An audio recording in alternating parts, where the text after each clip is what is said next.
ఏముంది మందిరంలో? సమృద్ధి. అంటే ఏంటయ్యా అంటే పైన 7వ వచనంలో, దేవా నీ కృప ఎంతో ఎంతో అమూల్యమైనది, నీ కృప. మందిరంలో అది ఉంది. మందిరంలో అది ఉంది. కనబడని దీవెన. ఒకవేళ బాహ్య నేత్రాలకు కనబడదు, కానీ మందిరములో ఉన్న ఆశీర్వాదము, సమృద్ధి ఆత్మీయ నేత్రాలతో చూస్తే, ఆత్మీయంగా మనం బలపరచబడితే ఆయన ఆశీర్వాదం ఏంటో, ఆయన సమృద్ధి ఏంటో ఆత్మీయ నేత్రాలకు కనపడుతుంది. ఆయన అంటాడు, అయ్యా నీ కృప ఎంతో అమూల్యమైనది, నీ మందిరములోనికి వచ్చిన ప్రతి వారికి అటువంటి కృపనిచ్చే దేవుడు, అటువంటి కృపనిచ్చే దేవుడు. ఆ కృపలోనే ఆశీర్వాదం ఉంది, ఆ కృపలోనే సమృద్ధి ఉంది, ఆ కృపలోనే క్షేమం ఉంది, ఆ కృపలోనే సమాధానము ఉంది, ఆ కృపలోనే సంతోషం ఉంది, ఆ కృపలోనే మనకు నివాసము చేయడానికి ఈ గృహ నిర్మాణాలు ఉన్నవి, ఆ కృపలోనే భార్యాభర్తలు క్షేమముగా ఉన్నారు, ఆ కృపలోనే బిడ్డలను కలిగి ఉన్నాము, ఆ కృపలోనే మనకు కలిగిన ఉద్యోగము కానీ, మనకు కలిగిన చేతి పనులు కానీ అన్నీ ఆ కృపలోనే ఉన్నాయి. అంతేకాదు ఈ భూమి మీద వాటి కోసమేనా కృప అంటే? కాదు కాదు కాదు. అయ్యా నీ కృప వలననే నేను రక్షణ పొందుకున్నా, నీ రక్షణ నాకు వచ్చింది. నీ కృప చేతనే నాకు నీ రక్షణ భాగ్యము కలిగిందని, నీ కృప చేతనే నాకు నీ రక్షణ భాగ్యము కలిగిందని. ఎందుకు ఈ రక్షణ? ఎందుకు ఈ రక్షణ? ఎందుకండి ఈ రక్షణ? ఎందుకయ్యా అంటే ఇప్పుడు రక్షింపబడుతూ ఉన్నాం. లోకములో నుండి, పాపములో నుండి రక్షింపబడి ఆయన బిడ్డలుగా, ఆయన కుమారులుగా, ఆయన కుమార్తెలుగా తీర్చబడి ఇక్కడ దేవుని సన్నిధిలో ఆయన ఆరాధిస్తున్నాం. ఆయన మందిరములోని సమృద్ధిని అనుభవిస్తున్నాం. అంతేకాదు ఈ కృప, ఈ రక్షణ రేపు మనల్ని ఆ నిత్య స్వాస్థ్యములోనికి తీసుకెళ్ళడానికి అందుకు ఉపయోగపడుతుంది. రక్షింపబడాలి ప్రతి ఒక్కరూ. ఇప్పుడు రక్షింపబడాం, ఇక రక్షింపబడుతూ ఉన్నాం. కానీ రేపు ఆ వచ్చే ప్రమాదం ఏదైతే ఉందో, నరకం ఏదైతే ఉందో, అగ్ని అరదు, పురుగు చావదు, దాని నుండి తప్పించబడడానికి ప్రభు అయిన యేసు మనలను ఆయన రక్తము చేత కడిగి పవిత్రులుగా చేసి రక్షించిన దేవునికి ఒకసారి స్తోత్రం చెప్దామా? హల్లెలూయా. అందుకే 7వ వచనంలో, దేవా నీ కృప ఎంతో అమూల్యమైనది, నరులు నీ రెక్కల నీడను, ఆ నీడలోనికి రావాలి. ఏమండి, మనమందరం ఇక్కడికి ఎందుకు వచ్చామనుకుంటున్నారు? ఆ కృప కోసమే, ఆయన రెక్కల నీడ కోసమే, ఆయన సహాయము కోసమే, ఆయన ప్రేమను పొందుకోవడం కోసమే. అంతేకాదు 8వ వచనంలో 2వ లైన్ అంటాడు, నీ ఆనంద ప్రవాహములోనిది నీవు వారికి. ఏమండి, ప్రభు సన్నిధిలోనికి వచ్చేవారికి ఆనందమేనండి. అట్లా అని ఇబ్బందులు ఉండవా, కష్టాలు ఉండవా, బాధలు ఉండవా, ఏడుపు ఉండదా? ఉంటాయి, అన్నీ ఉంటాయి, అన్నీ ఉంటాయి. కానీ ఆయన కృప ఏం చేస్తుందో తెలుసా? మనల్ని నిత్యము ఓదార్చి ఆదరిస్తుంది. ఆదరించే ప్రేమ ఆయనది, ఓదార్చే ప్రేమ ఆయనది, లేవనెత్తే ప్రేమ ఆయనది, కరుణించే ప్రేమ ఆయనది, సజీవులుగా ఉంచే ప్రేమ ఆయనది, బ్రతికి ఆనందింప చేసే ప్రేమ ఆయనది. అది మనందరికీ ఇస్తున్నందుకు దేవునికి స్తోత్రాలు చెప్తామా? అది హల్లెలూయా. అది ఆయన ఆనంద ప్రవాహములోనిది త్రాగనిచ్చేది. లేకుంటే లోకంలో జరిగినట్టే మనం చూసారా? చాలా సమాచారాలు వింటున్నాం. ఏంటి? చిన్న చిన్న సమస్యల చేత లోక యాత్రను ముగించేవారు చాలామంది ఉన్నారు. చిన్న చిన్న కొద్ది అప్పులు తీర్చలేక బిడ్డలను చంపేసి, తల్లిదండ్రులు చంపేసి చచ్చిపోయేవారు చాలామంది ఉన్నారు. అలాగని దేవుడు వారిని కూడా కరుణించాలని చూశాడు, కానీ వారు రాలేదు. మన నిరీక్షణ ఏంటయ్యా అంటే ఆయన కృప మన మీద ఉంది. మనం ఎన్ని ఇబ్బందుల్లో ఉన్నా ఆయన సాయంకాలమున ఏడ్పు వచ్చినా ఉదయమున సంతోషమిస్తాడు. అందుని బట్టి దేవుని స్తోత్రం చెప్పండి. అది మన నిరీక్షణ. సాయంకాలంలో ఏడుపు వచ్చినా అది రాత్రి నిలిచి ఉన్న ఉదయకాలమే దేవుడు మనందరినీ సంతోషమిస్తానని చెప్పిన దేవుడు మనం అందరికీ దొరికినందుకు దేవునికి కృతజ్ఞత స్తోత్రాలు ఎంతైనా చెప్పాలి. ఎందుకంటే నీ ఆనంద ప్రవాహములోనిది నీవు త్రాగించుచున్నావు. అంతేకాదు ఎప్పటి వరకు నిత్య జీవం. 9వ వచనం, నీ వద్ద జీవపు ఊట కలదు, నీ వెలుగును పొందియే మేము వెలుగును. అంతేకాదు 10వ వచనం కలిసి చదువుదామా? నిన్ను ఎరిగిన వారి ఎడల నీ కృపను, యథార్థ హృదయ ఎడల నీ నీతిని ఎడతెగక నిలుపుము. నిలుపుతానంటాడు ఆయన. ఎవరికి? నిన్ను ఎరిగిన వారికి. మనందరికీ ప్రభు తెలుసు. మనందరికి ప్రభు తెలుసు కదా, ఏమై ఉన్నాడో కూడా తెలుసు. కానీ ఒకటి నేను చెప్పదలుచుకున్నాను. ప్రభు అంటే మనకు తెలుసు, మనము ఎవరమో ఆయన చూస్తున్నట్టుగా చూడటం కాదు. కానీ ప్రత్యేకంగా ఈ మేరీ నాకు తెలుసు అని ప్రభు చెప్పగలిగితే ఎంతో సంతోషం కదా.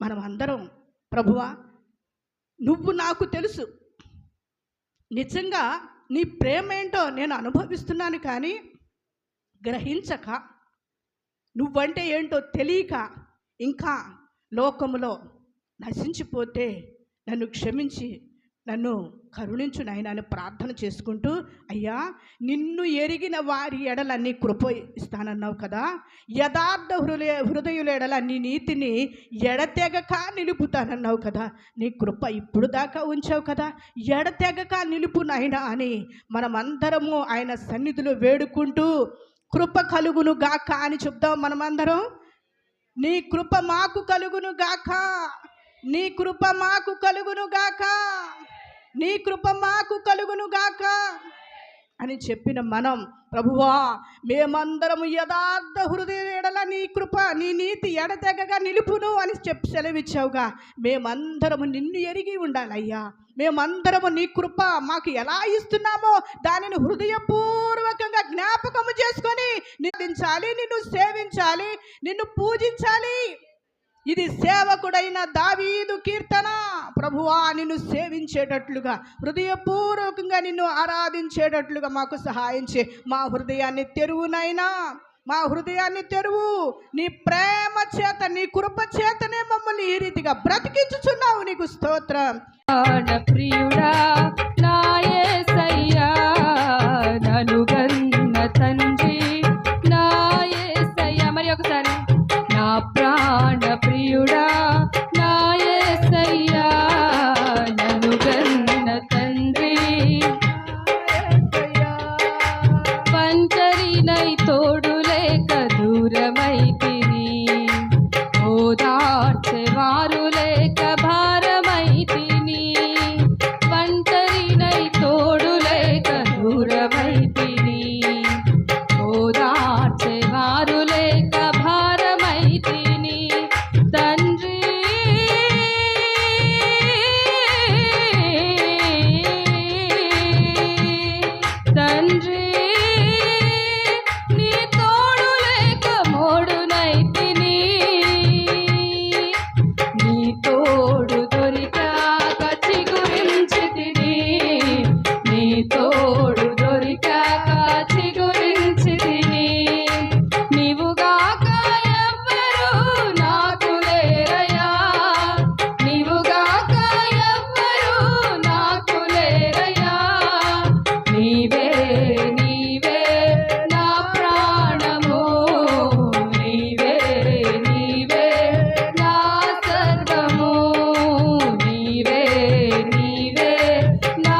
ప్రియుడా నా యేసయ్యా నన్ను గన్న తండ్రి నా యేసయ్యా నా ప్రాణ ప్రియుడా నా యేసయ్యా నన్ను గన్న తండ్రి నా యేసయ్యా పరిమళించునే నా సాక్ష్య జీవితమే పరిశుద్ధాత్ముడు నన్ను నడిపించుచున్నందునే పరిమళించునే నా సాక్ష్య జీవితమే పరిశుద్ధాత్ముడు నన్ను నడిపించుచున్నందునే పరిశుద్ధాత్మలో ఆనందించెదా హర్షధ్వనులతో హర్షధ్వనులతో పరిశుద్ధాత్మలో ఆనందించెదా హర్షధ్వనులతో హర్షధ్వనులతో అత్యున్నత సింహాసనముపై ఆసీనుడా దేవదూతలు ఆరాధించు పరిశుద్ధుడా యేసయ్యా నా నిలువెల్ల నిండియున్నావు నా మనసారని సన్నిధిలో సాగిలపడి నమస్కారము చేసెదా సాగిలపడి నమస్కారము చేసి మనసారా పాడదాం నా మనసారని సన్నిధిలో సాగిలపడి నమస్కారము చేసెదా సాగిలపడి నమస్కారము చేసెదా పక్షిరాజువై నీ రెక్కలపై మోసితివే నీవే నా తండ్రివై నా బాధ్యతలు భరించితివే పక్షిరాజువై నీ రెక్కలపై మోసితివే నీవే నా తండ్రివై నా బాధ్యతలు భరించితివే యెహోవా నిన్నే మహిమ పరచెదా స్తుతి గీతాలతో స్తుతి గీతాలతో యెహోవా నిన్నే మహిమ పరచెదా స్తుతి గీతాలతో స్తుతి గీతాలతో అత్యున్నత సింహాసనముపై ఆసీనుడా దేవదూతలు ఆరాధించు పరిశుద్ధుడా యేసయ్యా నా నిలువెల్ల నిండియున్నావు నా మనసారని సన్నిధిలో సాగిలపడి నమస్కారము చేసెదా సాగిలపడి నమస్కారము చేసెదా నా మనసారని సన్నిధిలో చప్పట్లు కొడుతూ పడదాం మా మనసారా అవునయ్యా సాగిలపడి నమస్కారము చేసెదా స్తోత్రం. దేవుని ఘనమైన శ్రేష్ఠ నామానికి మహిమ ఘనత ప్రభావాలు కలుగునుగాక.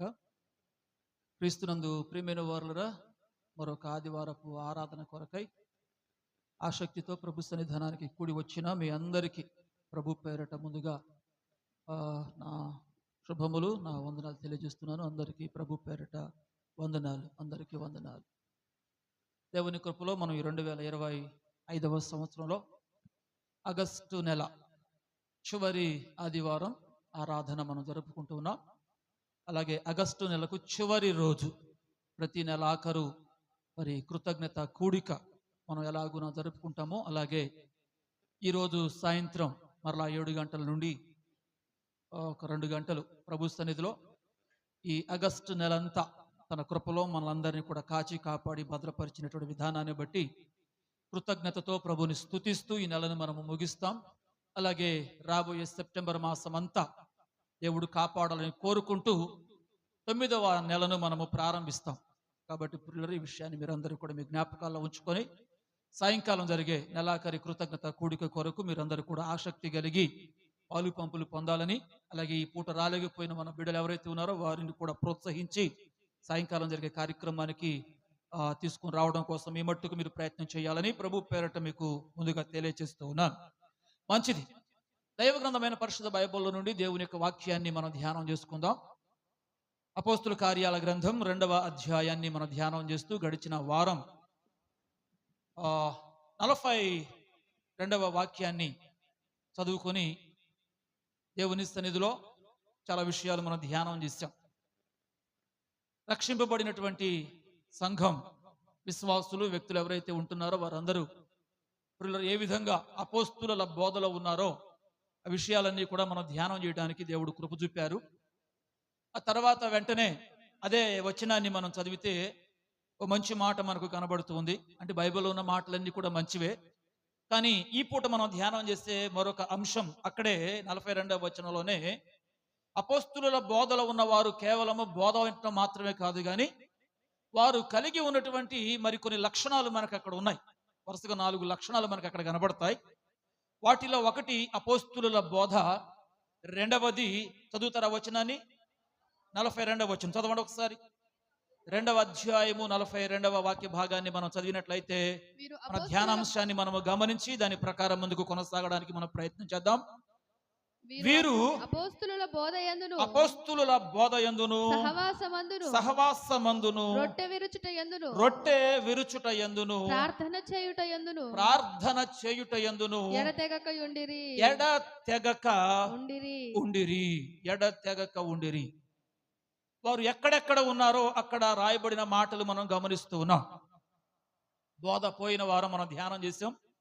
వీరంతా పోయిన వారం బోధ అంతా బాగా విన్నారు అనుకుంటూ ఉన్నాను. ఏ బోధ వినాలో, ఏ బోధ వినకూడదో, ఏ బోధలో మనం కొనసాగాలో, ఏ బోధలో మనం కొనసాగకూడదో, ఏ బోధలో కొనసాగితే ఏమవుతుందో ఇంచుమించు 16 రకాల విషయాలు, 16 రకాల బోధలు మీకు దేవుని యొక్క లేఖనాల్లో నుంచి జ్ఞాపకం చేశాను. చాలా మంది రాసుకున్నారు. అలాగే మన ఛానల్లో కూడా అది చక్కగా మంచి సందేశం వచ్చింది. ఆ 16 రకాల బోధలు ఏమిటి అని చెప్పినప్పుడు కావ్య ఆ విషయాలన్నీ కూడా చక్కగా టైప్ చేసింది. దేవుడు ఆ బిడ్డను దీవించును గాక. ఇంకా ఆసక్తి కలిగిన వారు ఉండి చేయగలరు, కానీ ఎందుకు లేనట్టుగా బహుశా మీరు పట్టించుకున్నట్టుగా లేరు. ఏమంటే మీకు ఇవి పట్టకూడని అన్నీ పడతాయి, కానీ పట్టాల్సినవి పట్టవు. వచ్చిన గొడవ అది. ఇది పట్టించుకుంటేనే మీకు ఇంకేమైనా పడతాయి. భక్తి గనక వంట పడితే, మనసుకు పడితే ఆ తర్వాత మిగతా అన్నీ పడతాయి. కానీ మన భక్తిని విస్మరించి మిగతా అన్నీ పట్టించుకోవాలంటే కొంచెం కష్టమేమో. ఏమండి? అలాగే ఈ వారం అంతా రిపీటెడ్గా మరలా వాటిని షార్ట్ మెసేజెస్ పెడుతూ వచ్చాను నా స్టేటస్లో. ఇంచుమించు మొదటి మెసేజ్ దగ్గర నుండి 4 భాగాలు పెడతాను. చివరి భాగం వరకు ప్రతిరోజు ఒకవేళ నా స్టేటస్ 130, 120 మంది చూస్తే అందులో 70 నుంచి 80 మంది ఆ పార్ట్స్ అన్ని కూడా, ఆ బిట్స్ అన్ని కూడా వింటారు. దేవుని స్తోత్రం కలుగునగాక. అలాగే మీరు కూడా చూస్తున్నారు. ఆ సందేశం మరలా కాస్త రిమైండ్ చేసుకోవడానికి, ఒకవేళ మీరు ఒకవేళ ఛానల్ ఓపెన్ చేసి అంతా వినకపోయినా కనీసం ఏం విన్నావు అనేటటువంటిది కాస్త మరలా మనం నెమరు వేసుకోవడానికి అది మనకు దోహదపడుతుంది అనేటటువంటి ఉద్దేశంతో అది నాకంత బాగా చేత కాకపోయినా చేతనైనంత మట్టుకు షార్ట్స్ మెసేజ్ అలాగూ పెడుతూ వస్తున్నాను. కాబట్టి వాటిని చూసైనా మీరు ఆ విషయాలన్నీ కూడా మరి ఇంకా ఎక్కువగా గ్రహించవచ్చు, అర్థం చేసుకోవచ్చు అనేటటువంటిది నా యొక్క భావం. ఓకే, మనం చదివిన ఈ వాక్య భాగంలో ప్రియమైన వారులారా, అపోస్తుల బోధ యందు ఉన్నటువంటి వారు ఇంకెక్కడున్నారు వారు అని చెప్పేసి మనం గమనిస్తే అక్కడ రాయబడినటువంటి మాట, వారట సహవాసమందున్నారట. దేవునికి స్తోత్రం. చెప్పండి, ఎక్కడున్నారు? సహవాసమందున్నారట. సహవాసము. మీ అందరికీ సహవాసము అంటే చాలా ఇష్టం అనుకుంటున్నాను నేను. మీ అందరికీ చాలా రకాల సహవాసాలు ఉన్నాయి. చాలా మంది మీకు సహవాసం చేసేవారు ఉన్నారు, మీరు చేసేవారు ఉన్నారు, మీతో చేసేవారు ఉన్నారు. మంచిది. సహవాసాన్ని సహజంగా అందరూ కోరుకుంటారు. ఎవరు కూడా ఒంటరిగా ఉండాలని, ఏకాకిలా ఉండాలని ఇష్టపడరు. ప్రతి ఒక్కరికి సహవాసం అనేటటువంటిది చాలా అవసరం. సహవాసం అనేటటువంటిది ఒక్కరు మాత్రమే గాక మరొకరితో కలిసి చేసేది సహవాసం. అది కుటుంబ పరంగా మనం ఆలోచన చేసినప్పుడు భార్యాభర్త కావచ్చు, పిల్లలతో కావచ్చు, తల్లిదండ్రులతో కావచ్చు, తోబుట్టువులతో కావచ్చు, స్నేహితులు ఏర్పాటు చేసుకొని వారితో చేసుకోవచ్చు. ఏ విధము చేతనైనా సహవాసం అనేటటువంటిది చాలా అవసరం. నరుడు ఒంటరిగా ఉండడం మంచిది కాదన్నాడు దేవుడు. చెప్పండి, దేవుడు ఏమన్నాడు? నరుడు ఒంటరిగా ఉండడం మంచిది కాదు. అందుకే సాటి అయిన సహాయం అన్నాడు. సాటి అయిన సహాయం, సాటి అయిన సహవాసం ప్రియమైన వారుల అవసరం. ఉన్నారా మీ అందరికి సహవాసాలు ఏమైనా ఉన్నాయా? సహవాసం మీకు ఎవరైనా ఉన్నారా? మీ స్నేహితులు ఎవరైనా ఉన్నారా? ఇంతకు సహవాసం అంటే ఏంటి? ఒక్కరు గాక మరొకరితో కలిసి ప్రియమైన వారులరా చేసేది సహవాసం. చేసేది సహవాసం. ఈ సహవాసానికి చాలా పేర్లు ఉన్నాయి, ఎక్కువగా మనం వాడతాం. స్నేహము, ఫ్రెండ్షిప్. ఇంకొంచెం మనం ముందుకు వెళితే చెలిమి, జోడు,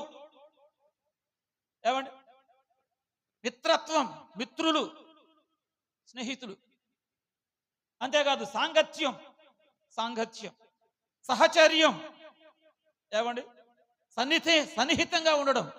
ఇవన్నీ కూడా సహవాసము అనేటటువంటి మాటకు అర్థాన్ని ఇచ్చేటటువంటి మరికొన్ని పదాలు. కాబట్టి సహవాసం అనేటటువంటిది చాలా అవసరం. ఈ సహవాసం ఎలా ఉండాలి? ఎవరితో ఉండాలి? సహవాసం చేసేటప్పుడు మనం చేసుకునే ఎంపిక ఏదైతే ఉందో ప్రియమైన వారులారా, అది చాలా ప్రాముఖ్యం. ఎవరితో పడితే వాళ్ళతో మనం సహవాసం చేయకూడదు. ఎవరితో సహవాసం చేయాలి, ఎవరితో సహవాసం చేయకూడదు అనేటటువంటిది చాలా జాగ్రత్తగా ఆచితూచి ఆలోచించి దాని విషయంలో మీరు నిర్ణయం తీసుకోవాలి.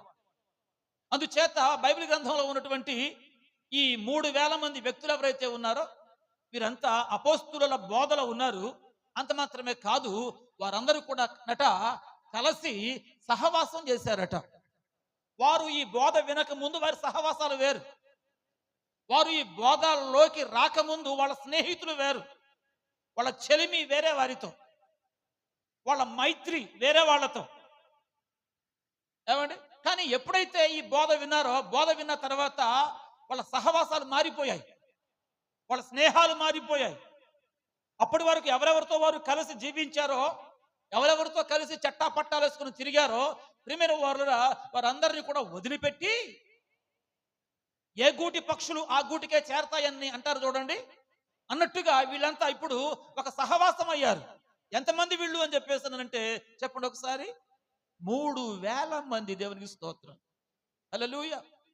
కాబట్టి ఒక సంఘ సహవాసం. ఏ సహవాసం?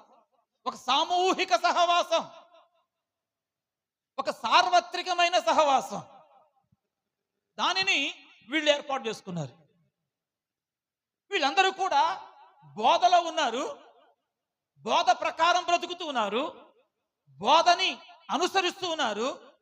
ఎంత బాగా బోధన వారు అనుసరిస్తూ వచ్చారో తర్వాత ప్రభుత్వమైతే రానున్నటువంటి వారాలలో మనం ధ్యానం చేసేటప్పుడు ఆ విషయాలన్నీ కూడా మన కోసం పరిశుద్ధాత్మ దేవుడు మాట్లాడునుగాక.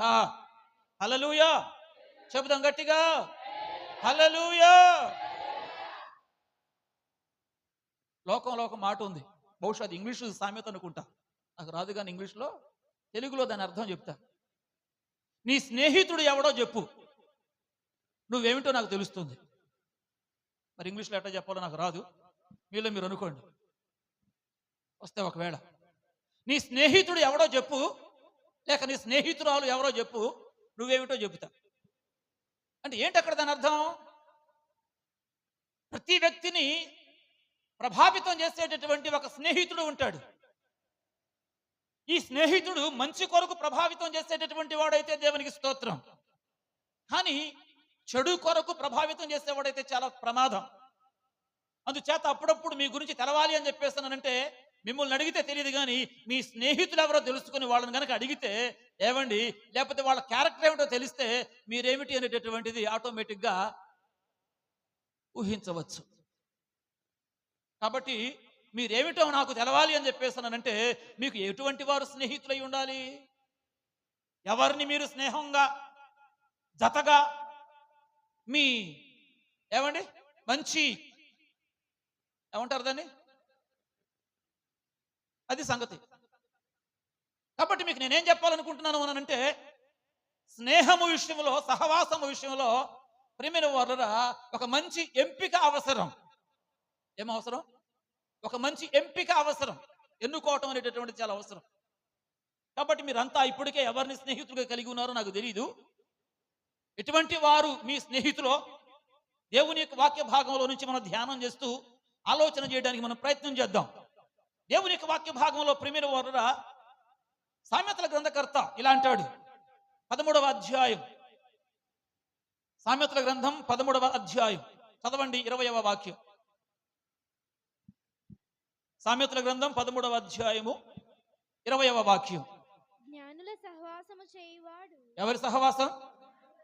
జ్ఞానుల సహవాసము చేయువాడు. జ్ఞానము గలవాడగును. జ్ఞానుల సహవాసము చేసేవాడు జ్ఞానము గలవాడగును. ఏమవుతాడు? జ్ఞానము గలవాడగును. మూర్ఖుల సహవాసము చేయువాడు మూర్ఖుల సహవాసము చేయువాడు చెడిపోవును. చెడిపోవును. చెడిపోవును. అర్థమవుతుందా మీకు? స్నేహము చేయడానికి ప్రియమైన వారురా చాలా ఆలోచన కావాలి. ఎవరితో మనం స్నేహం చేద్దాం అనుకుంటున్నామో వాళ్ళని కాస్త పరిశీలించాలి, పరీక్షించాలి, పరిశోధించాలి. వాళ్ళు ఏమిటి అనేటటువంటిది మనకు అర్థం కావాలి. ఇది గనక అర్థం కాకోకుండా ఇక్కడ రాయబడిన ఈ 2 మాటల ప్రకారం ఏమిటి? మొదటి మాట ఏమిటి? జ్ఞానుల సహవాసము. రెండవ మాట ఏమిటి? మూర్ఖుల సహవాసం. 2 రకాల సహవాసాలు మనకి ఇక్కడ కనబడతా ఉన్నాయి. ఒకటి చెప్పండి, జ్ఞానుల సహవాసం. అంటే మనం సహవాసం చేసేటప్పుడు మనకంటే అజ్ఞానిని మనం ఎంపిక చేసుకోకూడదు. మనకంటే తెలివి తక్కువ వాడిని మనం ఎంపిక చేసుకోకూడదు. మనకంటే ఏమండి ఏమీ తెలియని అయోమయపు వాళ్ళను మనం ఎంపిక చేసుకోకూడదు. మన సహవాసం ఎవరితో చేయడానికి మనం ఎంపిక చేసుకోవాలంటే వాక్యం సెలవిస్తున్న మాట చెప్పండి, జ్ఞానులతో. జ్ఞానులతో. జ్ఞానం. జ్ఞానం అనేది చాలా అవసరం. ఏది చెయ్యాలన్నా జ్ఞానమే. ఇల్లు కట్టాలంటే జ్ఞానం, ఇల్లు కట్టబడాలంటే జ్ఞానం, కుటుంబం కట్టబడాలంటే జ్ఞానం, ఆర్థికంగా క్రీస్తునందు ప్రియులు ఎదగాలంటే జ్ఞానం, స్థిరపడాలంటే జ్ఞానం, ప్రతి విషయంలో జ్ఞానం. బైబిల్లో ఉంటుంది, జ్ఞానవంతురాలు ఇల్లు కడుతుంది, బుద్ధిహీనురాలు లేక మూఢురాలు తన ఇంటిని ఓడబెరుగుతుంది. కాబట్టి ఇప్పుడు మీరు ఎవరితో సహవాసం చేస్తారు? ఇల్లు కట్టేవాళ్ళతో సహవాసం చేస్తారా? ఓడబెరికే వాళ్ళతో సహవాసం చేస్తారా? ఏమండి? జ్ఞానులతో సహవాసం చేస్తారా? లేకపోతే ఇక్కడ రాయబడినట్లుగా మూర్ఖులతో సహవాసం చేస్తారా? దేవునికి స్తోత్రం. కాబట్టి ఇది మనం ఆలోచన చేసుకోవాలి. ఇది మనం ఆలోచన చేసుకొని జ్ఞానులతో మనం సహవాసం చేయాలి. జ్ఞానం అనగానే మరలా 2 రకాలు. పైనుంచి వచ్చే జ్ఞానం అంటే దైవికమైన జ్ఞానం. మరొక జ్ఞానం ఉంది, ప్రకృతి సంబంధమైన జ్ఞానం. అది దయ్యముల జ్ఞానం అన్నాడు. ఏ జ్ఞానం అండి? దయ్యముల జ్ఞానం. ప్రస్తుతానికి లోకాన్ని అంతటిని కూడా ఇది బాగా ఏలుబడి చేస్తా ఉంది. ప్రతి ఒక్కరిని ఏలేది దయ్యపు జ్ఞానం, ప్రకృతి సంబంధమైన జ్ఞానం. ఈ జ్ఞానం వలన కలహాలు, ఈ జ్ఞానం వలన రకరకాల విభేదాలు, ఈ జ్ఞానం వలన అసహ్యమైన కార్యకలాపాలు, ఈ జ్ఞానము వలన ఒకరిని ఒకరు కొట్టుకోవటం, ఒకరిని ఒకరు తిట్టుకోవడం, ఒకరిని ఒకరు చంపుకోవడం, ఒకరితో ఒకరు విడిపోవడం, ఒకరిని ఒకరు వారవలేకపోవటం, ఇదంతా జరుగుతూ ఉంది. కాబట్టి మనకు ఆ జ్ఞానం కాదు కావాల్సింది. మనకు కావాల్సింది దైవికమైన జ్ఞానం, పైనుండి వచ్చే జ్ఞానం. దేవునికి స్తోత్రం. కాబట్టి అట్టి జ్ఞానము కలిగినటువంటి వ్యక్తులతో ప్రియమైన వారురా మనం సహవాసం చేయాలి. దేవునికి స్తోత్రం. మరి అంత జ్ఞానం కలిగిన వ్యక్తి ఎవరు? బైబిల్ సెలవిస్తుంది, బుద్ధి జ్ఞానములు సర్వ సంపదలు. దేవునికి స్తోత్రం. హల్లెలూయా. కాబట్టి మనం సహవాసం, అట్టి జ్ఞానిని మనం ఎంపిక చేసుకోవాలి. అయితే ఈ సహవాసం ఎవరికి లభిస్తుంది? చెప్పండి ఒక పేజీ. సామెతల గ్రంథం 15వ అధ్యాయము ప్రియమైన వారులరా వాక్యాన్ని మనం పరిశీలన చేసినట్లయితే 31వ వచనంలో ఇలాగ రాయబడి ఉంది. ఏమని? జీవార్థమైన ఉపదేశమును అంగీకరించు వానికి జ్ఞానుల సహవాసము. దేవునికి స్తోత్రం. ఏ సహవాసం చేయాలట మనం? ఏమండి, జ్ఞానులతో మనం సహవాసం చేయాలి. ఇది జరగాలి అని చెప్పేస్తున్నానంటే ఏం వినాలి? ఏమండి, ఏ ఉపదేశం వినాలి? జీవార్థమైన ఉపదేశం. దేవునికి స్తోత్రం కలుగును గాక. ఏ ఉపదేశం? జీవార్థమైన ఉపదేశం, నిత్య జీవమును గుర్చినటువంటి ఉపదేశం, పరలోకమును గుర్చినటువంటి ఉపదేశం. పోయిన వారం కూడా మీకు నేను జ్ఞాపకం చేశాను. బోధ, పరలోకమును గురించి మాట్లాడని ఏ బోధ మీరు వినవద్దు. నిత్యత్వమును గురించి చెప్పని ఏ బోధకుడు కూడా, ప్రియమైన వారురా, ఎంత గొప్ప బోధకుడైనా సరే, అట్టి వారి వలన శుభము కలగదు, జరగదు అని ఎన్నో మాటలు పోయిన వారు మనం ధ్యానం చేశాం. కాబట్టి ఇక్కడ ఒక సందేశం వినమంటున్నాడు, ఒక ఉపదేశాన్ని ఆలకించమంటున్నాడు. అది ఏ ఉపదేశం అయ్యా అని చెప్పేస్తున్నానంటే, చదువునాను ఇంకొకసారి. జీవార్థమైన ఉపదేశము అంగీకరించువాడే, అట్టి వానికి మాత్రమే జ్ఞానుల సహవాసం దొరుకుతుంది, జ్ఞానుల సహవాసం లభిస్తుంది.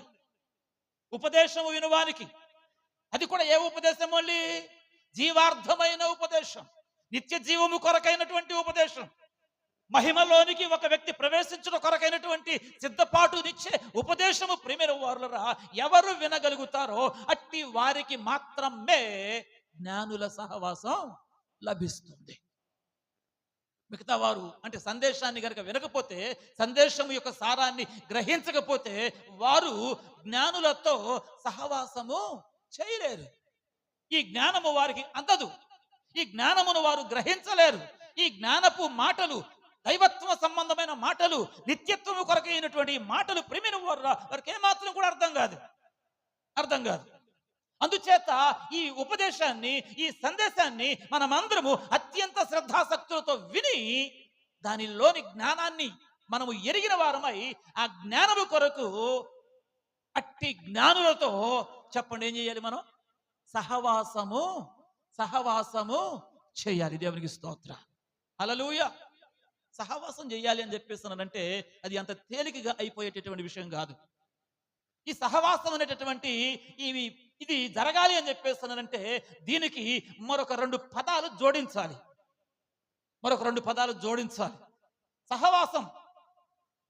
సహవాసం ప్రియులను మీకు చెప్పనివ్వండి, స్వార్థం కోసం చేయకూడదు. సహవాసం స్వార్థం కోసం చేయకూడదు. నేనున్నాను, బాగా ఉండవాడిని అనుకోండి, నేను, మీరంతా కాస్త కోస్తో లేనోళ్ళు, అంటే మీకు అర్థం కావడానికి. ఇప్పుడు ఒకవేళ మీరు నాతో సహవాసం చేస్తే మీకు ఒక స్వార్థం ఏర్పడుతుంది. ఏమిటి ఆ స్వార్థం అంటే, పాస్టర్ గారు ఎట్టాగు బాగా ఉన్నవాడు, ఆయనతో సహవాసం చేస్తే మనకు బొవ్వలేనప్పుడల్లా వెళ్ళి తినేయవచ్చు. పాస్టర్ గారితో సహవాసం చేస్తే ఏమండి, మనకు అవసరమైనప్పుడల్లా వెళ్ళి 4 రూపాయలు తెచ్చేసుకోవచ్చు. పాస్టర్ గారితో సహవాసం చేస్తే మన అవసరాలన్నీ తీర్చేస్తాడు అని అనుకోని గనక మీరు సహవాసం చేయడానికి పూనుకుంటే, ఆ సహవాసంలో ఏముందంటే స్వార్థం ఉంది. కాబట్టి సహవాసంలో ప్రియమైన వారులరా, స్వార్థం ఉండకూడదు. సహవాసములు ఎవరికి వారికే ఉండాల్సింది ఏమిటయ్యా అని చెప్పేసానంటే త్యాగము. చెప్పండి, సహవాసము కొనసాగాలి అని చెప్పేసానంటే ఎవరికి వారే త్యాగము చేసేటటువంటి వారుగా ఉండాలి. చెప్పండి, ఎలా ఉండాలి? ఎవరికి వారే త్యాగము చేసేవారుగా ఉండాలి, త్యాగమైపోయేవారుగా ఉండాలి. స్వార్థాన్ని మనసులో నింపుకొని, స్వార్థాన్ని ఏమండి కడుపు నిండా పెట్టుకొని, ఏమండి నేను సహవాసం చేస్తాను అని చెప్పేసి నువ్వు ఎవరి సహవాసానికి వెళ్ళినా చిప్ప అంటారు. అది ఏ సహవాసం అయినా సరే, సంఘము సేవకుల మధ్యలోనైనా, భార్యాభర్తల మధ్యలోనైనా, పిల్లల మధ్యలోనైనా, అన్నదమ్ముల మధ్యలోనైనా, అక్క చెల్లెల మధ్యలోనైనా, మరి ఎవరి మధ్యలోనైనా సరే ప్రియమైన వారురా, సహవాసానికి స్వార్థము బద్ధ శత్రువు. స్వార్థం మంచిది కాదు. ఎవరికి స్వార్థం మంచిది కాదు. నా స్వార్థం నేనే చూసుకుంటూ పోయాను అనుకోండి, ప్రియమైన వారురా, నా భార్య నాతో ఉండలేదు. తన స్వార్థం తను చూసుకుంటూ పోయిందనుకోండి, తనతో నేను ఉండలేను. నా కడుపుకు నేను తినేసేసేసి ఆవిడని ఎండబెట్టాను అనుకోండి, నేను స్వార్థపరుణ్ణి అయిపోతా. కానీ ఆవిడతో నాకు సహవాసం కావాలని నేను అనుకున్నప్పుడు, అవసరమైతే నేను తింటాం మానేసైనా సరే, నేను కొనుక్కోవడం మానేసైనా సరే, ఏమండి నా భార్యకి కనుక నేను సమకూర్చగలిగితే, ఆమె నాతో సహవాసం చేయడానికి, దేవుని స్తోత్రం, అదే సమయంలో తను కూడా అనుకోవాలి, అరే ఎప్పుడు నాకే కొంటున్నాడే, ఎప్పుడు నాకే పెడుతున్నాడే, ఎప్పుడు నాకే తెస్తున్నాడే, ఆయన సంగతి ఏంటి, ఆయనకేం పెడదాం, ఆయనకేం కొందాం. ఏమండి ఉండాలా వద్దా చెప్పరే? హల్లెలూయా. ఆ మధ్య ఒక పెళ్లి ప్రసంగం, అక్కడ విడిచిపెట్టకూడని భాగ్యమని ఆయన ఎంచుకోలేదు కానీ తండ్రి చిత్తమును నెరవేర్చుకోవడానికి తనను తాను యాగమైపోయాడు, తనను తాను అప్పగించుకున్నాడు, తనను తాను యాగమైపోయాడు. దేవునికి స్తోత్ర. హల్లెలూయా, హల్లెలూయా. కాబట్టి క్రీస్తునందు ప్రియమైన వారురా, ఈ విషయాన్ని మనం గమనించాలి. సహవాసము కొనసాగాలి అని చెప్పేస్తానంటే ఇద్దరు వ్యక్తుల మధ్యలో వాళ్ళు ఎవరైనా సరే అక్కడ స్వార్థం ఉండకూడదు. ఒప్పుకుంటారా లేదా మీరు? ఏముండకూడదు? స్వార్థం ఉండకూడదు. మరి ఏముండాలి? త్యాగం. ఇద్దరిలో స్వార్థం లేదు, సహవాసం ఎంత బాగుంటుందో. ఇద్దరు త్యాగమే చేస్తారు, సహవాసం ఎంత బాగుంటుందో. మా చిన్నప్పుడు మా పాస్టర్ గారు ఒకసారి చెప్పారు, నాకు బాగా గుర్తుంది. 2 ఒంటెలట ఎడారిలో ప్రయాణం వెళుతూ వెళుతూ వెళుతూ వెళుతూ ఉన్నాయి. ఒంటె ఒక్కసారి నీళ్లు తాగితే మరలా చెప్పండి 6 నెలల వరకు దానికి నీళ్లు లేకపోయినా బ్రతికిద్దట. కానీ అవి ప్రయాణం ప్రారంభించి 6 నెలలు దాటిపోయింది. ఎడారిలో పడిపోతా ఉన్నాయి, ఇసుక తెన్నులలో. వెళ్ళగా వెళ్ళగా వెళ్ళగా వెళ్ళగా ఓయాసిస్ అంటారు, తెలుసా మీకు? ఏమండి, ఇసుక ఎడారులలో అక్కడక్కడ కనబడే చిన్న చిన్న నీటి మడుగులు, చిన్న చిన్న నీటి మడుగులు, అవి 2 కలిసి వెళ్తా ఉన్నాయి వెళ్తా ఉన్నాయి వెళ్తా ఉన్నాయి. వెళ్ళగా వెళ్ళగా వెళ్ళగా వెళ్ళగా 6 నెలలు దాటిపోయింది. ఇంకా కొంచెం రోజులు ముందుకు కొనసాగుతూనే ఉన్నాయి. వాటికి గమ్యం ఇంకా రాలేదు. అందుచేత దప్పికతో అవి కొంచెం ఇబ్బంది పడతా ఉన్నాయట. ఈ లోపు అక్కడ ఒక చిన్న నీటి మడుగు కనబడింది. ఇవి 2 ఒకదాని ముఖం ఒకటి చూసుకొని, ఆహా, భగవంతుడు మన మొర ఆలకించి మన కొరకు మంచి జలములను మనకి ఇక్కడ ఇచ్చాడు, కాబట్టి మనము వీటిని స్వీకరించి వీటిని మనము తాగి తిరిగి మన ముందున్న ప్రయాణాన్ని కొనసాగిద్దామని చెప్పేసి 2 కలిసి వెళ్ళినాయట. 2 కలిసి వెళ్ళి నువ్వు తాగు అని ఒకటంటా ఉంటే రెండోది నువ్వు తాగు, నువ్వు తాగంటే నువ్వు తాగు అని చెప్పేసి వాటికి భాష లేకపోయినా మాట లేకపోయినా వాటి భావాలను వ్యక్తపరుచుకుంటూ సరే ఇద్దరం కలిసి తాగుదామని చెప్పేసి 2 కలిసి మూతులు పెట్టినాయంట. 2 కలిసి మూతులు పెట్టినాయట. మూతులు పెట్టినాయి కానీ ప్రియమైన వారు ఒకదానికొకటి ఏమనుకుంటున్నాయంటే, ఇవి గనక ఉన్నవి కొంచెమే, ఇవి నేను తాగేస్తే దానికి దక్కదేమో అని యువతలు అనుకుంటుందట. ఇటు పక్కన ఉన్నది ఇది కూడా మూతి పెట్టింది కానీ దానిలో కూడా అదే భావం ఉంది. నేను తాగేస్తే అది ఇబ్బంది పడుతుందేమో, నేను తాగకపోయినా పర్వాలేదు, నా తోటిది తాగాలి అని ఇది అనుకుంటుంది. ఇది కూడా అంతే అనుకుంటుంది. 2 అంతే అనుకుంటే ఎంతసేపు చూసినా నీళ్ళు అవ్వట్లా. అంటే ఒంటెలు 2 ఒకదాని కొరకు ఒకటి చెప్పండి త్యాగం. దేవునికి స్తోత్రం చెప్పండి. హల్లెలూయా. ఎంత జ్ఞానం అండి వాటికి. ఈ జ్ఞానం నిజంగా ఈ రోజున మనిషికి ఉంటే క్రీస్తునందు ప్రియమైన వారు వైషమ్యాలు ఉండవు, విభేదాలు ఉండవు, సమస్యలు ఉండవు. పోయిన వారం చెప్పానే, సర్దుకుపోదాం రండి. ఎక్కడా? ఆటోలో కాదు, ఇరుకు డొక్కు బండిలో కాదు, విశాలమైన కుటుంబ వ్యవస్థలో. దేవునికి స్తోత్రం కలుగును గాక. చెబుదాం గట్టిగా ఒకసారి. కాబట్టి సహవాసం కొనసాగాలంటే ప్రియమైన వారు ఉండవలసినటువంటి ఒక మంచి లక్షణం ఏమిటయ్యా అని చెప్పేసానంటే చెప్పండి, ఏముండకూడదు? ఇద్దరు స్నేహితుల మధ్యలో ఏముండకూడదు చెప్పండి? స్వార్థం ఉండకూడదు. మరేముండాలి? త్యాగం ఉండాలి. భార్యాభర్తల మధ్యలో ఏముండకూడదు? స్వార్థం ఉండకూడదు. మరి ఏముండాలి? అన్నదమ్ముల మధ్యలో ఏముండకూడదు చెప్పరారా? అది ఉంది, ఇది లేదా? అక్క చెల్లెల మధ్యలో ఏముండాలి? తోటి కోడల మధ్యలో ఏముండాలి? అత్త కోడల మధ్యలో ఏముండాలి? ఏమండి? మామాలుల మధ్యలో ఏముండాలి? చెప్పరే? ఏం మాట్లాడరండి? ఏముండాలి? ఎంతసేపు వాళ్ళే పెట్టాలి, వాళ్ళే చూడాలి, వాళ్ళే చేయాలి, వాళ్ళే ఇవ్వాలి. ఏమండి? ఎంతసేపు అదే చెయ్యాలి, లేకపోతే ఇదే చెయ్యాలి, లేకపోతే వాడు చెప్పిన వాడు పడతాడు, నాది కడుపు నిండితే సార్లే. ఈ తతంగం కుదరదు. ఇది స్వార్థం. ఇది సహవాసానికి మంచి లక్షణం కానే కాదు. అందుచేత క్రీస్తు ప్రియమైన వారు మీకు చెప్పనివ్వండి, సహవాసం చేయడానికి మొదట ఎంపిక జాగ్రత్తగా ఉండాలి. ఎంపిక జరిగిన తర్వాత ఇద్దరి మధ్యలో వారెవరైనా సరే సహవాసం చక్కగా సక్రమంగా కొనసాగాలి అని చెప్పేసానంటే చెప్పండి, ఏముండకూడదు? స్వార్థం ఉండకూడదు. చెప్పండి, మరే ఉండాలి? త్యాగం. ఇది ఎక్కడ నేర్చుకుంటామంటే దేవుని దగ్గర. హల్లెలూయా. ఇది ఎప్పుడు మనకు లభిస్తుంది? దేవుని యొక్క వాక్యాన్ని మనం పరిశీలన చేస్తే రెండు ప్రియమైన వారులా అపోస్తలుడైన పౌలు కొరింథీయులకు రాసినటువంటి మొదటి పత్రిక 7వ అధ్యాయము 24వ వాక్యం చదవండి. సహోదరులారా, ప్రతి మనుషుడును ఏ స్థితిలో పిలువబడినో ఆ స్థితిలోనే దేవునితో సహవాసము కలిగి ఉండవలెను. దేవునికి స్తోత్రం కలుగును గాక. ఎవరితో సహవాసం కలిగి ఉండాలి? దేవునితో సహవాసం కలిగి ఉండాలి. ప్రతి మనుషుడు అని రాయబడింది అక్కడ. ఎవరో ఒక్కడు మాత్రమే కాదు, ఏదో ఒక జాతి మాత్రమే కాదు, ఏదో ఒక వర్గము, ఏదో ఒక మతము, ఏదో ఒక ప్రాంతము మాత్రమే కాదు. ప్రతి మనుషుడు, మనిషిగా పుట్టిన ప్రతి మనుషుడు క్రీస్తునందు ప్రియమైన వారురా ఎవరితో సహవాసం కలిగి ఉండాలి? దేవునితో అని రాయబడింది అక్కడ.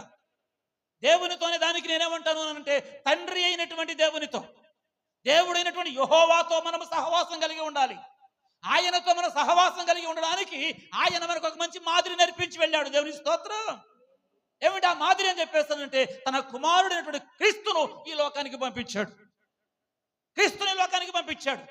చదవండి, అదే కొరింథీయులకు రాసినటువంటి మొదటి పత్రిక 1వ అధ్యాయం వాక్యాన్ని మనం పరిశీలన చేసినట్లయితే 9వ వచనంలో ప్రియమైన వారురా ఇలాగున రాయబడి ఉంది. మన ప్రభువైన యేసుక్రీస్తు అను తన కుమారుని సహవాసమునకు మిమ్మును పిలిచినటువంటి దేవుడు నమ్మదగినవాడు. దేవుడు మనల్ని పిలిచాడట. ఎందుకు పిలిచాడు ఆయన? తన కుమారుని సహవాసము కొరకు. ఎవరు తన కుమారుడు? ప్రభువైన యేసుక్రీస్తు. దేవునికి స్తోత్రం. అందుకే వాక్యం సెలవిస్తున్నటువంటి మాట, మొదట మనము తండ్రి అయినటువంటి దేవునితో సహవాసము కలిగి ఉండాలి. ఆ సహవాసాన్ని మనం కొనసాగించేటటువంటి వారమైతే ఆయన పంపిన తన కుమారుడైనటువంటి క్రీస్తుతో సహవాసం మనం కలిగి ఉండాలి. కొన్ని డినామినేషన్స్ ఉన్నాయి, కొన్ని విభిన్నమైనటువంటి సిద్ధాంతాలను తీసుకుని వచ్చి యేసుక్రీస్తు అక్కరలేదు, మేము దేవునితో మాత్రమే సహవాసం కలిగి ఉంటాము అంటారు. ఒకవేళ నేను బహిరంగంగా చెప్పాలి అని చెప్పేస్తున్నానంటే యెహోవా సాక్షులు. కానీ మనం ఇక్కడ ఏం చదివాం? ఏమండి? తన కుమారుని సహవాసమునకు మిమ్మల్ని పిలిచాడు. కాబట్టి మీరు కుమారుడైనటువంటి క్రీస్తుతో ఏం కలిగి ఉండాలి? సహవాసం కలిగి ఉండాలి. ఒకటి, తండ్రి అయిన దేవునితో సహవాసం కలిగి ఉండాలి. రెండు, ఆయన పంపిన తన కుమారుడైనటువంటి క్రీస్తుతో ప్రియమైన వారురా మనము సహవాసము కలిగి ఉండాలి. అంత మాత్రమే కాదు, ఇంకొంచెం మనం ముందుకు వెళ్ళినట్లయితే అదే కొరింథీయులకు రాసినటువంటి 2వ పత్రిక చివరి అధ్యాయం చివరి వచనం చూడండి. చివరి అధ్యాయం చివరి వచనం అంటే 13వ అధ్యాయము 14వ వాక్యం. ప్రభువైన యేసుక్రీస్తు కృపయు దేవుని ప్రేమయు పరిశుద్ధాత్మ సహవాసమును. ఏ సహవాసం? పరిశుద్ధాత్మ సహవాసం మీకందరికీ తోడై ఉండును గాక.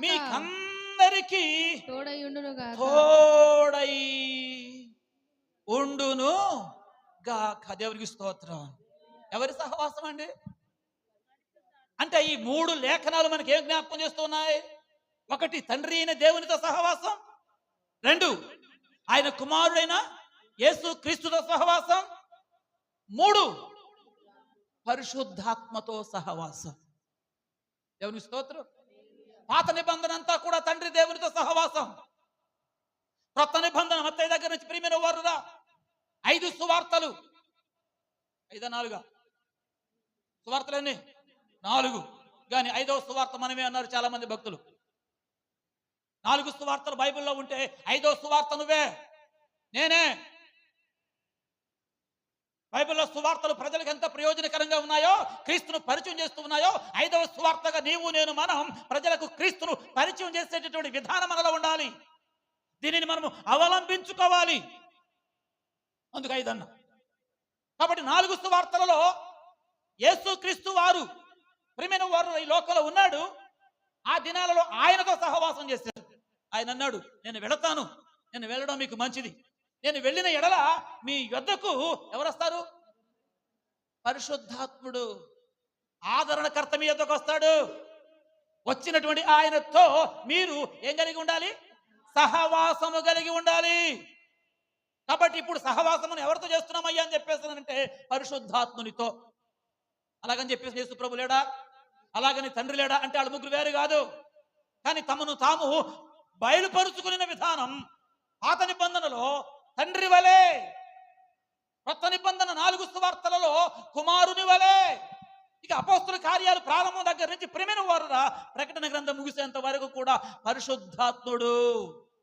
ఇప్పటికీ కూడా కొనసాగుతూ ఉన్నటువంటిది పరిశుద్ధాత్మ యుగమే. దీనిని కృపాకాలం అని కూడా పేరు పెట్టారు. సరే, అదంతా వేరే విషయం. అయితే మొత్తానికి ఈ 3 లేఖనాలను బట్టి ప్రేమైన వారురా మనం కలిగి ఉండవలసినటువంటి ఒక ప్రాముఖ్యమైన సంగతి ఏమిటయ్యా అని చెప్పేసానంటే మనము తండ్రి దేవునితో సహవాసం, కుమారుడైనటువంటి యేసుక్రీస్తు ప్రభు వారితో సహవాసం, ఆదరణకర్త అయినటువంటి పరిశుద్ధాత్మునితో సహవాసం. అందుకే ఆ 3,000 మంది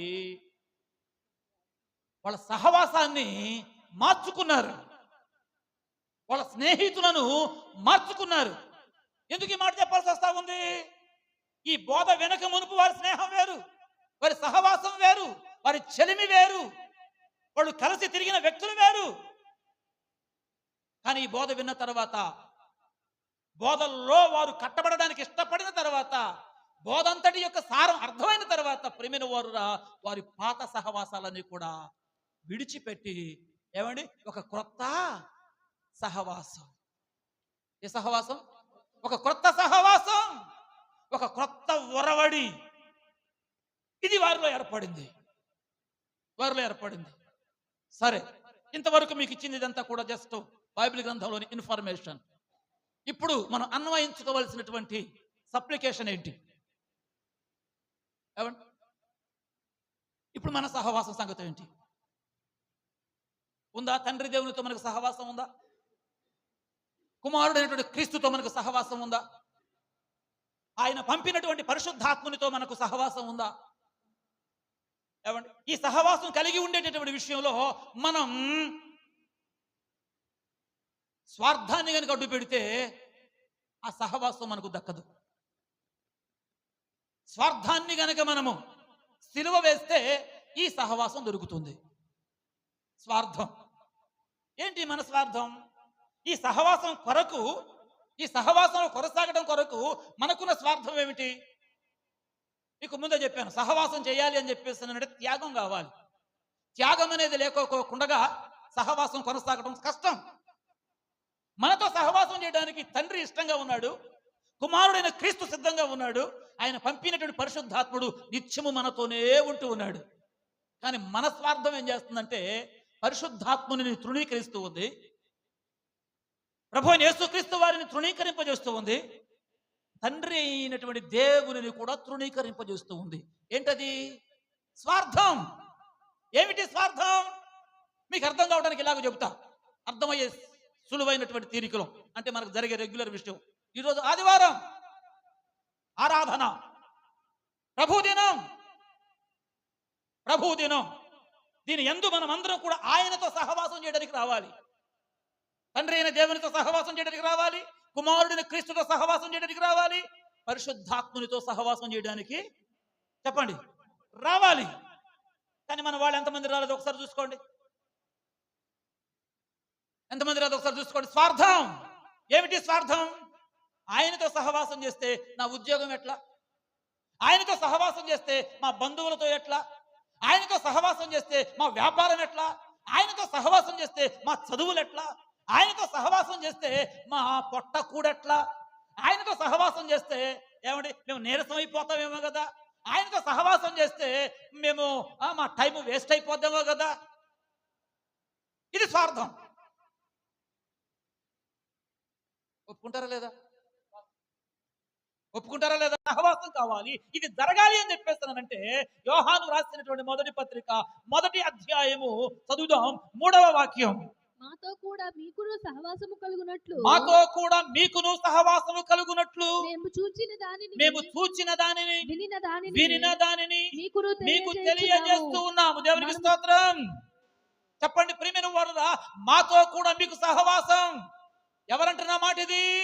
అపోస్తలుడైనటువంటి యోహాను భక్తుడు, యేసు ప్రభు శిష్యులలో ఒకడైనటువంటి యోహాను భక్తుడు ప్రియమైన వారురా భక్త కోటికి రాస్తూ ఈ సంగతులు తెలియజేస్తూ ఉన్నాడు. అదేమిటయ్యా అంటే, ఓ ప్రజలారా, మేము తండ్రి అయిన దేవునితో సహవాసం కలిగి ఉన్నాం, కుమారుడిని క్రీస్తుతో సహవాసం కలిగి ఉన్నాం, ఆయన పంపిన పరిశుద్ధాత్మతో సహవాసం కలిగి ఉన్నాం. ఆయనతో సహవాసము కలిగి ఉన్న మాతో మీకును సహవాసం కావాలి అని చెప్పేస్తున్నానంటే, ఏమండి యోహాను గారు ఎవరితో సహవాసం కలిగి ఉన్నాడు? తండ్రితో, కుమారునితో, పరిశుద్ధాత్మనితో సహవాసం కలిగి ఉన్నాడు. అట్టి సహవాసం కలిగి ఉన్న మాతో, యోహాను అంటున్నమాట, మాతో మీకును సహవాసము కలుగునట్లు దేవునికి స్తోత్రం. ఏమండి ఇప్పుడు మీ అందరికీ ఎవరితో సహవాసం కలగాలి? ఏమండి డైరెక్ట్ గా ఆయనతో సహవాసం కుదరదు. ఆయనతో సహవాసం మనకు ఏర్పరచబడగలుగునట్లు ప్రియమైన వారురా ఆయన పరలోకాన్ని విడిచిపెట్టి ఈ లోకానికి దిగి వచ్చినటువంటి దేవుడు, దేవునికి స్తోత్రం కలుగును గాక. ఆయన వారధి అన్నారు కదా, చెప్పండి ఎవరైనా. ఆయన వారధి, వారధి, దేవునికి స్తోత్రం. ఈ సంవత్సరం మన వాళ్ళు రాశారు ఒక పాట, నింగి నేలను కలిపిన బలమైన వారధిగా, నేల కొరిగిన జీవితాన్ని లేవనెత్తెనుగా. ఎవరైనా నింగి నేలను కలిపిన బలమైన వారధిగా, ఎవరిదైనా బలమైన వారధి, సహవాసం కొరకు పరలోకాన్ని విడిచి ఈ లోకానికి వచ్చేస్తాడండి. తండ్రి అయిన దేవునితో సహవాసం ప్రజలకు ఏర్పడినట్లుగా ప్రేమైన వారు ఆయన తండ్రి అయిన దేవునికి ఈ భూమి మీద ఉన్నటువంటి మనుషులకు మధ్య ఆయన ఒక వారధి.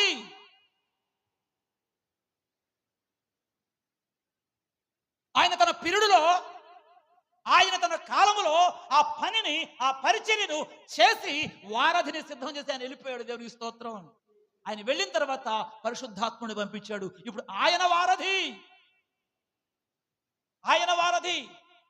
పరిశుద్ధాత్ముడు తీర్పుల గురించి ఒప్పిస్తాడు, పాపముల గురించి ఒప్పిస్తాడు. మన పాపాలను ఒప్పుకొని విడిచిపెడితే అక్కడ ఉంటుంది యేసుక్రీస్తు రక్తము మన ప్రతి పాపములను కడిగి పరిశుద్ధపరుస్తుంది. అలా పరిశుద్ధపరచబడిన మనము పరిశుద్ధాత్మతో సహవాసం కలిగిన వారం అవుతాం. పరిశుద్ధాత్మతో సహవాసం కలిగిన వారం అయితే ఆటోమేటిక్ గా యేసుక్రీస్తు ప్రభువుతో సహవాసం కలిగిన వారం అవుతాం. యేసుక్రీస్తు ప్రభువుతో సహవాసం కలిగిన వారం అయితే ఆ తర్వాత తండ్రి అయినటువంటి దేవునితో సహవాసము కలిగిన వారం అవుతాము. దేవునికి స్తోత్రం, హల్లెలూయా. కాబట్టి ఇక్కడ యోహాను భక్తుడు ఏమంటాడు? మాతో కూడా మీకును సహవాసము కలుగునట్లు. యోహాను అంటున్నాడు ప్రజలందరితో, ఓ ప్రజలారా, మీకు మాకు సహవాసం కావాలి. ఇప్పుడు ఎందుకు సహవాసం కావాలంటే, మేము తండ్రితో, కుమారునితో, పరిశుద్ధాత్మనితో సహవాసం కలిగి ఉన్నాం. సహవాసం కలిగి ఉన్న మేము, మీరు కూడా కలిగి ఉండాలని చెప్పేసి మీకు తెలియజేస్తూ ఉన్నాం. ఏం తెలియజేస్తున్నాం?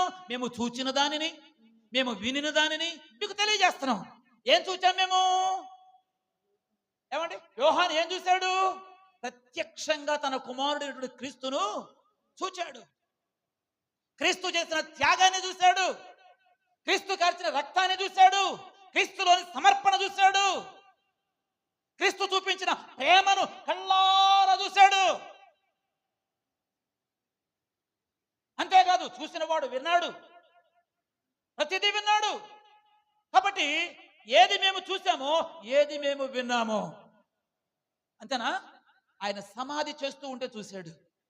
ఆయన చెప్పినట్టే 3వ రోజున తిరిగి లేస్తే చూశాడు. దేవునికి స్తోత్రం. 40 రోజులు అనేక సార్లు కనబడితే చూశాడు. ఆ 40వ రోజున ఆయన ఆరోహణమై పరలోకానికి వెళుతూ ఉంటే చూశాడు. ఆశ్చర్యంగా చూస్తున్నప్పుడు దూతలు దిగి వచ్చి, ఓ గలిలయులారా, మీరెందుకు ఇలా తేరు చూస్తున్నారు? ఎలాగున ప్రభు ఆరోహణుడు అయ్యాడో ఆయన అలాగే మరలా వస్తాడు అని చెప్తే విన్నాడు, చూశాడు. దేవుని స్తోత్రం. కాబట్టి ఆయన రాబోతున్నాడు కనుక ఆయనతో శాశ్వతమైన సహవాసం మనకు ఏర్పరచబడాలి అని చెప్పేస్తానంటే, ఇక్కడ మీరందరూ కూడా యోహాను అంటున్నమాట, మాతో సహవాసము గలవారు కావాలి. దేవునికి స్తోత్రం. చెప్పండి, ఎవరితో సహవాసం? ఇప్పుడు మీరు ఎవరితో సహవాసం చేస్తున్నారు ఇక్కడ? ఏమండి, ఎవరి సహవాసంలో ఉన్నాం మనం ఇప్పుడు ఇక్కడ? మమ్మల్ని అడుగుతారు అప్పుడప్పుడు, పాస్టర్ గారు మీరు ఇండిపెండెంటా ఏదైనా సహవాసంలో ఉన్నారా? ఏమండి, ఏంటి మన సహవాసం ఏంటి? గాస్పుల్ ప్రేయర్ టెంపుల్ మినిస్ట్రీ సహవాసం అంది. దేవుని స్తోత్రం కలుగును గాక. ఏమండి, ఆ సహవాసంలో ఒక సేవకుడిని. మీ సహవాస నాయకుడు ఎవరు? రెవరెండ్ బర్నబాస్ సజ్జా గారు. దేవునికి స్తోత్రం. సహవాసం ఉంది కనుక నేను ఎప్పుడు ఫోన్ చేసినా అయ్యగారు ఫోన్ ఎత్తుతారు. అదే సహవాసం లేకపోకుండా, ఏమండి, సహవాస సంబంధమైన వ్యక్తులు కాకోకుండా ఎవరికో నేను ఫోన్ చేశాను అనుకో, అసలు పట్టించుకోరు. వింటున్న దానిని బట్టి ఇప్పుడు మీరు నడవాలి. మీరు నడిస్తేనే ఇప్పుడు మీకు మాకు సహవాసం సాగుతుంది. అందుకే చదవండి అక్కడ 6వ వచనం, యోహాను రాసిన మొదటి పత్రిక 1వ అధ్యాయము 6వ వచనం. అమ్మా, ఆయనతో కూడా సహవాసము గలవారమని చెప్పుకొని చీకటిలో నడిచిన ఎడల మనము అబద్ధమాడుచు సత్యమును ఎప్పుడు చెప్పుకోవడం ఏమని చెప్పుకుంటున్నాం మనం? మేము ఆయనతో కూడా సహవాసం కలిగిన వారం. ఆయనతో అంటే ఎవరితో? దేవునితో సహవాసం కలిగిన వారం, దైవ సేవకుడితో సహవాసం కలిగిన వారం, దైవ సంబంధమైన సంఘముతో సహవాసం కలిగిన వారం అని చెప్తున్నాం. గాని నడిచేది అక్కడ చీకటిలో. మనం సహవాసం కలిగి ఉన్నదేమో వెలుగైనటువంటి క్రీస్తుతో, మన సహవాసం కలిగి ఉన్నదేమో పరిశుద్ధుడైనటువంటి ప్రభువుతో, మనం సహవాసం కలిగి ఉన్నదేమో చెప్పుకున్నదేమో అట్లా జీవించేదేమో నడిచేదేమో ఎక్కడ? చీకటిలో. ఏమండి, ఇప్పుడు చూడండి, చీకటిలో నడుచుకుంటూ మేము ఆయనతో సహవాసం కలిగిన వారము అని చెప్పుకుంటే మనం ఏమవుతున్నామంట? మీకు అర్థం కావడం ఇంక ఇలా చెప్తాను. ఈ రోజు ఆరాధనకు రాని వారు మీరు ఎవరు, ఎక్కడికి వెళ్తారు, ఏం చేస్తారు, యేసు ప్రభు నమ్ముకున్నారా, నమ్ముకోండి అని చెప్పేసి ఒకవేళ ఎవరైనా పొరపాటున వెళ్ళి సువార్త చెబుతూ ఉంటే, ఒకవేళ వీళ్ళు మాకు సువార్త ఏంటి, మేము ఆల్రెడీ ఎవరో శాంబాబు గారి విశ్వాసులం, మేము ఆల్రెడీ ఆ సంఘానికి ఆరంభ శూరులం, మేము ఆల్రెడీ ఆ సంఘానికి పునాదులం, ఆల్రెడీ మేము అది ఇది ఏదేదో చెప్పి ఆదివారం ఆరాధన ఇంట్లో కూర్చున్నాం అనుకో,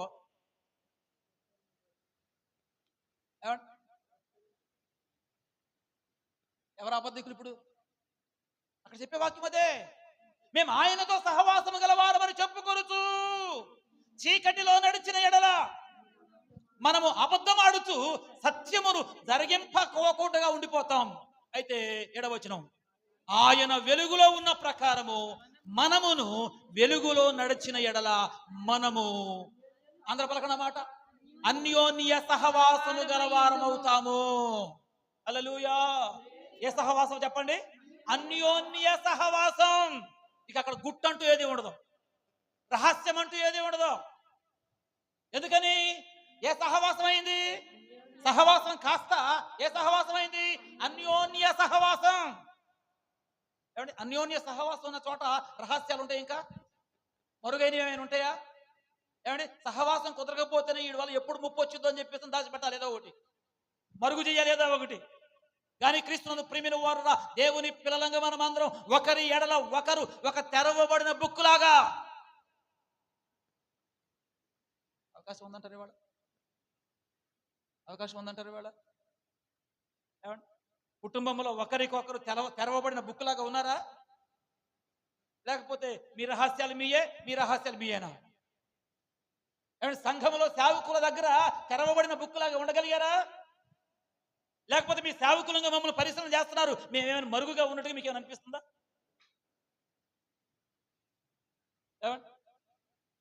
ప్రతిదీ ఓపెనే, ప్రతిదీ తెరవబడిన ఒక పుస్తకమే. మీరు మనసు పెట్టి చదవగలిగితే, అక్షరం చదవగలిగితే, అర్థం చేసుకోగలిగితే, ప్రియమైన వారు తెరవబడిన ఒక బుక్. కారణం ఏ సహవాసం? అది అన్యోన్య సహవాసం ఉంటేనే ఏదైనా ఓపెన్ అవ్వడానికి అవకాశం ఉంటుంది. అన్యోన్య సహవాసం లేకపోకుండా చెప్పే ప్రతి విషయాన్ని ప్రేమైన వారు పొల్లగుచ్చినట్టు దానిని వక్రీకరించి నువ్వు వ్యవహరించావనుకో, ఇక నీకేం చెప్పాలన్నా కొంచెం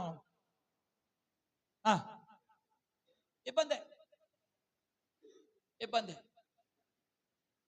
ఈ మాట వినే ఉంటారు మీరు. అన్యోన్య దంపతులు అంటారు చూడండి.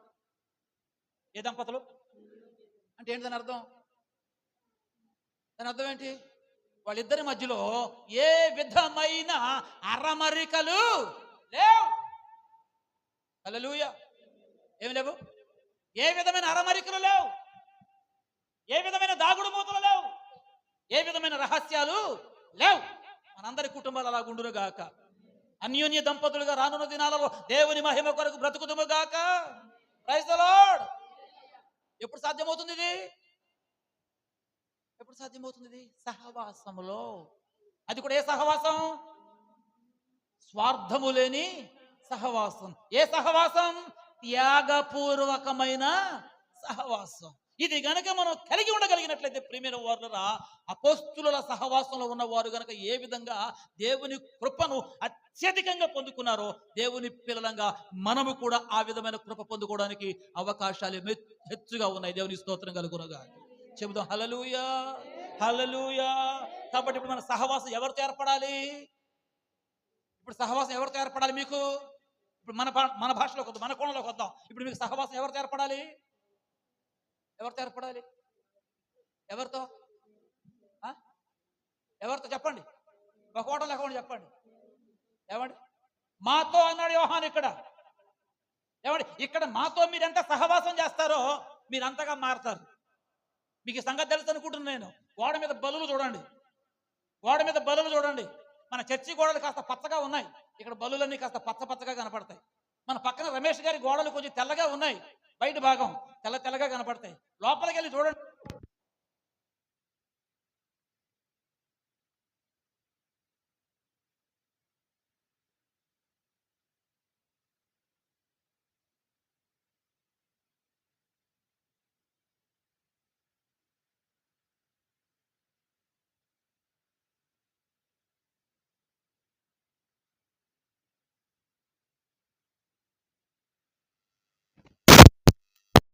ఓసరవల్లి.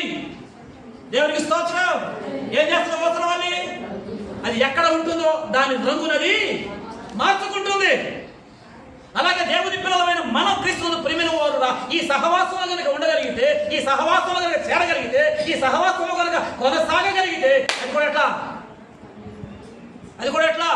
స్వార్థాన్ని విసర్జించి త్యాగపూర్వకంగా.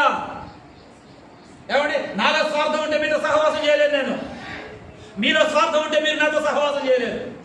నాలో త్యాగం ఉంటే మిమ్మల్ని ఓర్చుకుంటూ మీతో సహవాసం చేయగలుగుతాం. నేను ఓర్చుకుంటున్నాను కదా అని చెప్పేసి మీ స్వార్థాన్ని విడవకోకుండా ఇంకా నన్ను వాడుకోవాలని మీరు ప్రయత్నం చేస్తే మీ స్వార్థాన్ని బట్టి రేపు పొద్దున ప్రియమైన వారున దేవునితో సహవాసం మీకు దొరకదు. తద్వారా నిత్య నరకానికి పోవాల్సి ఉంటుంది. దేవుని స్తోత్రం. స్వార్థపరులు ఏం చేస్తారో చెప్పరా మీకు? స్వార్థపరులు ఏం చేస్తారో చెప్పరా మీకు? స్వార్థంతో మమ్మల్ని వాడుకుంటారు తప్ప, స్వార్థంతో మన చేత చేయించుకోవాల్సినటువంటి పరిచర్యలని చేయించుకుంటారు తప్ప ఏ విధమైనటువంటి అక్కడకు పనికిరాదు. కానీ కొంతమంది ఉంటారు త్యాగపూర్వకమైనటువంటి మనసు ఉన్నటువంటి వారు. వారు ఏ స్వార్థం ఉండదు. వారికి మేము ఏం చేయకపోయినా ప్రియమైన వారు ఏం చేయాలో చేస్తూనే ఉంటారు. దేవుని స్తోత్రం. చెప్పుకునే ఒకసారి హల్లెలూయా గట్టిగా, హల్లెలూయా. కాబట్టి సహవాసానికి ఏముండకూడదు? స్వార్థం ఉండకూడదు. సహవాసానికి ఏముండాలి? త్యాగం ఉండాలి. త్యాగం ఉండాలి. ఎంత త్యాగం చేశారో వచ్చే రోజుల్లో ధ్యానం చేద్దాం. అపోస్తుల కార్యాలు మీరు బాగా చదువుకోండి ప్రియమైన వారు. అయితే మన సహవాసం ఇప్పుడు ఎవరితో ఏర్పడాలంటే చెప్పండి ప్రియులారా, అది సంగతి. ఇప్పుడు ఈ సేవకుడు ఈ సహవాసాన్ని ఎవరితో లింకు కలపాలి? ఇప్పుడు దేవునితో లింకు. ఎవరితో లింకు? శక్తి లేని దేవా, యేసయ్యా నీకు స్తోత్రం, స్తోత్రం, స్తోత్రములనైనా. గొప్ప దేవుడు, మహోన్నతుడు, మధ్యాహ్న కాల సమయంలో మాతో మాట్లాడానైనా. తండ్రి, మా సహవాసము ఎవరితో ఉందో ఆనాడు పేతురు గారు అపోస్తుల బోధ ఎందును, సహవాసం అందును, రొట్టె విరుచుట ఎందును, ప్రార్థన చేయుట ఎందును ఎడతెగక ఉండిరి అని ఆనాటి నూతన నిబంధన సంఘం ఎలాగున్నారు. సహవాసంలో ఉన్న గొప్పతనం ఏంటో, మాధుర్యం ఏంటో ఈరోజు మాతో నేర్పించారు. మీకు స్తోత్రాలు నాయన. సహవాసం చేసేటప్పుడు స్వార్థం ఉండకూడదని, త్యాగపూరితమైన సహవాసం చేయాలని మీరు మాకు కృపను నైనా చూపించి మాతో మాట్లాడారు. మీకు స్తోత్రాలు దేవా. మా సహవాసము నైనా జ్ఞానులతో చేయాలని, దేవా జ్ఞానవంతురాలు తన ఇల్లును కట్టునని, మా సహవాసం జ్ఞానముతో ఉండటానికి మీరు సహాయం చేయండి. జ్ఞానం అంటే దేవుని వాక్యమే ప్రభువా. మీతో సహవాసం చేయడానికి మీ కృపను అనుగ్రహించండి. తండ్రి అయిన దేవునితోనూ, కుమారుడైన క్రీస్తుతోనూ, ఆదరణకర్త అయిన పరిశుద్ధాత్మతోనూ నిత్యము మా సహవాసం ఉండడానికి మీరు సహాయం చేయండి. దేవా నీకు వందనాలు. మీ దాసులతో ప్రభువా నిజమే నాయనా, మంచి సహవాసము కలిగితే అపోస్తుల బోధ ఎలా ఉంటుందో మేము నేర్చుకుంటాం. సహవాసము కలిగి ఉంటే దేవా నీకు వందనాలు, ఎటువంటి దుష్టుడు మా మీదికి రాడు. మేమందరము కలిసి ప్రార్థిస్తాం, కలిసి సహవాసం చేస్తాం, కలిసి ఆరాధన చేస్తాం. అటువంటి నైనా కలిసి ఆరాధన చేసే గొప్ప మనస్సును మాకు అనుగ్రహించమని ప్రార్థిస్తున్నాం. ఎవరిలోనూ ఎటువంటి స్వార్థపూరితమైన జీవితం లేకుండా మీరే సహాయం చేయండి. పౌలు గారు నైనా దేవా ఎలాగున నైనా సంతృప్తి పడాలని కోరుకున్నారో అటువంటి సంతృప్తిని కలిగించే సహవాసాన్ని మాకు అందరికీ మీరు అనుగ్రహించమని ప్రార్థిస్తున్నాం. చెప్పబడిన మీ మాటలు ప్రతి ఒక్కరి హృదయాల్లో మీరు భద్రపరచండి. తీసుకొచ్చిన ప్రతి వారిని మీరు జ్ఞాపకం చేసుకోండి. పేరు పేరు వరుసను మీరు దర్శించండి. ప్రతి కుటుంబాన్ని మీ చేతులకు అప్పగిస్తున్నాం. వారి కుటుంబాలను, వారి చేతి పనులు, ఉద్యోగాలను, వ్యాపారాలను, సమస్తాన్ని మీరు ఆశీర్వదించమని ప్రార్థిస్తున్నాం. ఐక్యత వలన, కలిసి సహవాసము చేయటం వలన కలిగే ఆశీర్వాదము మేమందరము అనుభవించినట్లుగా మీ కృపను మాకు సమృద్ధిగా అనుగ్రహించమని యేసు ప్రభు పరిశుద్ధ నామమున అడిగి వేడుకుంటున్నాము తండ్రి. ఆమేన్. మన పరమ తండ్రి దేవాది దేవుని దివ్యమైన దయ, మన రక్షకుడు ప్రభు యేసుక్రీస్తు వారి యొక్క ఉన్నతమైన కృప, పరిశుద్ధాత్మని యొక్క సర్వ సన్నిధి ఇది నా ఆరాధనలో పాల్గొని ఇంతవరకు సహవాసం చేసి తిరిగి వెళుతున్న మనకు, మన వలె ఈరోజు ప్రభుతో సహవాసం చేసిన సార్వత్రిక సంఘమంతటికి ప్రభు శాశ్వత సహవాసములకు మనం తీసుకుని వెళ్ళే వరకు సదాకాలం ఆయన సన్నిధి మనకు తోడయ్యుండి నడిపించును గాక. ఆమేన్. యేసు రక్తమే శిలువ రక్తమే యేసు నామానికి సంపూర్ణమైన విజయము కలుగును గాక. ఆమేన్, ఆమేన్, ఆమేన్. హల్లెలూయా, హల్లెలూయా. అందరికీ ప్రభు పేరిట వందనాలండి. దేవుడు మనందరూ దీవించును గాక. మీరు చాలామంది మరి